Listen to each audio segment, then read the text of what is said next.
आपल्या सगळ्यांना माहिती आहे की शिवसेनेचे एकनाथ शिंदे उद्या 30 तारखेला उमेदवारी अर्ज भरण्याचा शेवटचा दिवस आहे आणि आम्हाला देखील सगळ्यांना अपेक्षित आहे की माननीय एकनाथ शिंदे साहेब आज रात्रीपर्यंत हा नक्कीच नेत्यांची बैठक आहे, उपनेत्यांची देखील बैठक आहे. संघटनात्मक चर्चा साहेब सगळ्यांबरोबर करणार आहे.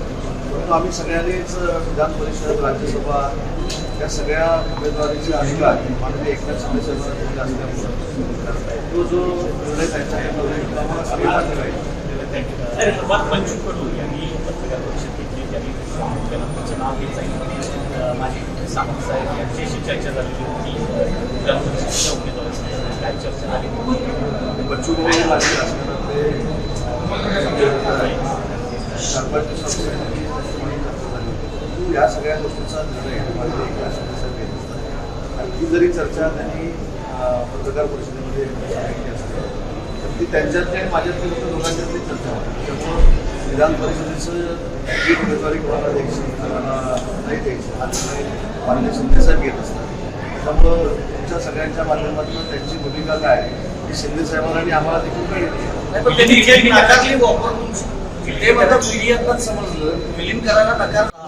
मुद्दा असा आहे की पहिलं बच्चू भाऊंना उमेदवारी जाहीर झाली हे आम्हाला देखील ज्ञान नसतं. त्याच्यामुळे त्यांनी पत्रकार परिषदेमध्ये सांगितलेली गोष्ट खरी आहे की आपल्या माध्यमातून ज्या सूत्रांकडून आलेल्या माहिती होत्या त्याच बघून आम्ही देखील आमच्या मनामध्ये काही आमचे मानत होतो. त्याच्यामुळे आज तरी पत्रकार परिषद घेऊन या सगळ्या गोष्टीला पूर्ण विराम दिलेला आहे. आपल्या दोघांच्या चर्चेचा मुद्दा होता.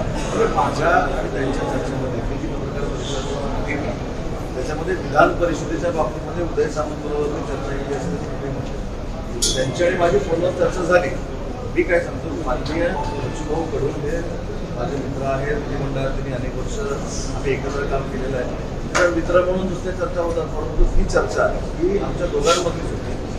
ही चर्चा शिंदे साहेबांबरोबर झाली असती तर ठीक आहे, पण शिंदे साहेबांबरोबर चर्चा झालेली नाही. आणि मी सुरुवातीलाच सांगितलं की एकनाथ शिंदे साहेब राज्यसभा विधान परिषद विधानसभेची उमेदवारी हे सगळे निर्णय माननीय शिंदे साहेब घेत असतात आणि शिंदे साहेब 2 निर्णय विधान परिषदेच्या 2 जागांचा घेतली तो आम्हाला मान्य असेल.